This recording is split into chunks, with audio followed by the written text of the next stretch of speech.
জুম্মা মুবারক guys, আজকে সানি একটা ওয়েদারের মধ্যে জুম্মা নামাজ পড়তে যাচ্ছি। আর স্টেশনে আসছি কারণ ইউরোপের মধ্যে তো জানোই মুসলমান খুবই কম আর মসজিদও খুবই রেয়ার। আমার বাসা থেকে অলমোস্ট আধা ঘন্টার মতো লাগবে বাস দিয়ে যেতে মসজিদে। তো এখন বাস স্টেশনে আছি, বাস স্টেশনে এসে দেখি বাস আরো 10 মিনিট পর আসবে। তো চলো আজকে দেখা ইউরোপের মসজিদটা কেমন হয়, যেহেতু মসজিদ খুবই রেয়ার, বাংলাদেশের মতো অত জাঁকজমকপূর্ণ কোনো মসজিদ না, নর্মাল সিম্পলি একটা বিল্ডিং এর মধ্যে আর কি সবাই নামাজ পড়ে।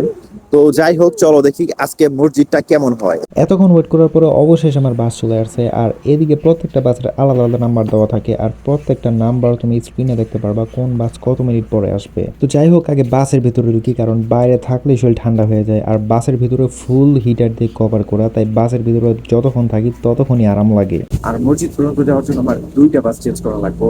এই বাসটা দিয়ে আমি একটা স্টপ পর্যন্ত যাবো, তারপর ওদিক থেকে আরেকটা বাস নেওয়া লাগবে, ওইটা দিয়ে আমি ফাইনালি মসজিদ যেতে পারবো। সময়ও নাই, বেশি দেরি হয়ে যেতেছে, মসজিদে গিয়ে নামাজ পাবো কিনা তাও জানি না।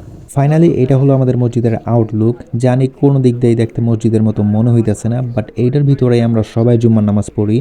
তো আজকে যেহেতু বেশি টাইম নেই, আমি ভিতরের লুকটা তোমাদেরকে দেখাইতে পারলাম না। নেক্সট কোনো একটা ভিডিওতে মসজিদের ভিতরে দেখতে কেমন সেটাও তোমাদেরকে দেখাবো।